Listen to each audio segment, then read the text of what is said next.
ఈరోజు తెలంగాణకి సంబంధించి పెను ప్రమాదం తప్పిపోయిందండి. రేవంత్ రెడ్డి బీఆర్ఎస్ ట్రాప్లో పడకుండా మేడిగడ్డ, సుందిల్లా, అన్నారం బ్యారేజ్లో నీరు నింపకుండా ఈ నేషనల్ డ్యామ్ సేఫ్టీ అథారిటీ వాళ్ళు ఇచ్చినటువంటి సూచనలు అయితే నేను ఫాలో అయ్యానండి. వాళ్ళు ఏం చెప్పారు, నీళ్లు స్టాక్ చేయొద్దు, ఎందుకంటే గ్రౌండ్ పెనిట్రేటింగ్ రాడార్తో మొత్తం చెక్ చేసిన తర్వాత అప్పుడు దాన్ని బట్టి రిపోర్ట్ ఇస్తాంలే అన్నారు. సో పూణేకి చెందినటువంటి central water power research station అని ఉంటుందన్నమాట పూణేలో. వాళ్ళు వచ్చి గ్రౌండ్ పెనిట్రేషన్ రేట్ దగ్గర మొత్తం చెక్ చేసి తెలిసింది ఏంటంటే మేడిగడ్డ దగ్గర వచ్చేసి 7 తూములు తేడా కొట్టుని, సుందిలలో 3 తూములు, అన్నారం దగ్గర 1 తూము. తూము అంటే వాటర్ వెళ్ళేటప్పుడు కింద అనమాట. లైక్ ఆ రోజు కేసెస్ అనేది పెద్ద తప్పు ఏంటంటే ముందుగా సాయిల్ టెస్ట్లు, రీచెక్లు ఇవేమి చేయకుండా జస్ట్ ఆ డిజైన్ ఇవన్నీ చూసుకొని కట్టేసేయండి అని అన్నారు. ఇది గోదావరి అనేది, మిగతా నదులకి గోదావరి చాలా డిఫరెన్స్ అనేది ఉండేది. ఫ్లో ఎక్కువ ఉండేది అండ్ కింద సాయిల్ తేడాగా ఉండేది. మొత్తం సింగరేణి ఏరియా ఇలా చెప్పుకుంటూ పోతే ఆ గనుల తవ్వకాల వల్ల ఈ సాయిల్ కదలికల వల్ల మొత్తం లోపల తేడా కొట్టేస్తుంది. ఇలా చెప్పుకుంటూ పోయినప్పుడు ఏ మాత్రం రేవంత్ రెడ్డి కనుక ఈటల రాజేంద్ర, బీఆర్ఎస్ వాళ్ళు మొత్తం ఇదే అన్నారు, మీరు నీళ్లు స్టాక్ చేసి పైకి ఎగదోయండి, పైకి పంపింగ్ చేయండి, ఏ మాత్రం తేడా వచ్చిందనుకో ఇక పూర్తిగా ఆపేద్దాం అన్నారు.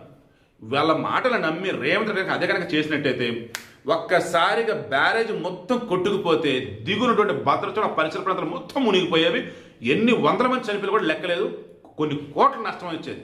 లెక్కలు చేయకుండా ఆపారు. తర్వాత బీఆర్ఎస్లో ఈ కన్నెపల్లి పంప్ హౌస్ ద్వారా నీళ్లు ఎగదోసి ఎల్లంపల్లి ప్రాజెక్టుకి పంపాలని చెప్పేసి అన్నారు. సస్యమేరని రేవంత్ రెడ్డి అన్నాడు. ఎందుకు నేషనల్ డ్యామ్ సేఫ్టీ అథారిటీ వద్దంటే వద్దన్నారు. ఈలోపు పైన చూస్తున్న వరదల వల్ల, వర్షాల వల్ల ఎల్లంపల్లి పూర్తిగా నిండేసి దిగువకి మేడిగడ్డకు నీళ్ళు వస్తుంది. ఏ దిగువ నుంచి ఎగువకు నీళ్ళు ఎత్తిపోయాలన్నారో ఆ ఎగువ నుంచి నీళ్లు మరల కిందకి వస్తున్నాయి. అంటే 1,00,000 కోట్ల ప్రజాధనాన్ని బీఆర్ఎస్ వాళ్ళు నీళ్ల పాలు చేశారు. 1,00,000 కోట్ల ప్రజాధనాన్ని కాళేశ్వరం పేరుతో మొత్తం కూడా నీళ్ల పాలు కాదండి, దుర్వినియోగం చేశారు. కాంట్రాక్టర్లు మేపేరు. ఇలా చెప్పుకుంటూ పోతే గతంలో చాలాసేపు ఇప్పుడు కూడా చెప్తున్నా, తెలంగాణ ప్రజలని, తెలంగాణ ధనాన్ని దోచుకున్న వాళ్ళు ఎవరైనా ఉన్నారు అంటే తెలంగాణ కొంతమంది పాలకులు అండ్ ఇక్కడ ఉంటే కొంతమంది దొరలు, రిమైనింగ్ బ్యాచ్ తప్ప ఆంధ్రోడో బీహారోడో ఎవడో కాదు. ఒక్క ముఖ చెప్పి క్లోజ్ చేస్తారు. ఇప్పటికి కూడా కావాలని తెలంగాణ, ఆంధ్ర మధ్య చుచ్చు పెట్టాలని చూస్తున్న వాళ్ళు ఎవరైతే ఉన్నారో ఒక్కసారి రియలైజ్ అవ్వండి. అలా చుచ్చు పెడుతున్న వాళ్ళు ఏమేమి సాధించారు, ఏమేమి దాచుకున్నారు అని చెప్పేసి. రేవంత్ రెడ్డి క్లారిటీ ఉంది కాబట్టి, చాలా ప్రాక్టికల్గా ఉన్నాడు కాబట్టి ఈరోజు తెలంగాణ ప్రజానికాన్ని కాపాడాడు. 1,00,000 కోట్లు నీళ్ల పాలైనటువంటి మాట ఈయనట్టుగా సెంట్రల్ నుంచి వచ్చిన వాళ్ళే అన్నారనమాట.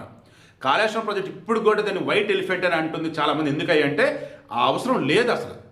ప్రాణహేత చేయవల్ల ఏదైతే ఉందో అదే డిజైన్ కనుక చేసేది బాగుండేదట. ఇప్పుడు ఆల్మోస్ట్ వీళ్ళు మరలా ఇదే చేయబోతా ఉన్నారు. సో వీడియో క్లోజ్ చేస్తున్నాను. తెలంగాణ సంబంధించి వీడియోలు ఇమ్మన్నారు కదా, ఇదిగో ఈ రోజు ఇస్తున్నా. ఎందుకంటే నిజంగా పెను ప్రమాదం తప్పింది. ఆ బ్యారేజ్లో నీళ్లు కనుక నింపినట్టయితే కొట్టుకుపోయే ప్రమాదం భయంకరంగా ఉందని చెప్పేసి ఈ గ్రౌండ్ పెనిట్రేటింగ్ రాడార్ వాళ్ళు చెక్ చేసి చెప్పినటువంటి మాట. ఇది కూడా central water power research station వాళ్ళు చెప్పారు. ఇంకా పూర్తి అప్డేట్ రావాలి. అది వచ్చిన తర్వాత ఉత్తమ్ కుమార్ రెడ్డి అంటున్నాడు కదా, రిపేర్లు చేయగలిగిన పాసిబిలిటీ ఉంటే చేస్తాం, ఇంక లేదంటే చేయగలిగింది ఏమీ లేదు, ప్రాజెక్ట్ వేరే ప్రాజెక్ట్ ఏది ఉన్నట్టు చూద్దామని చెప్పేసి అన్నారు.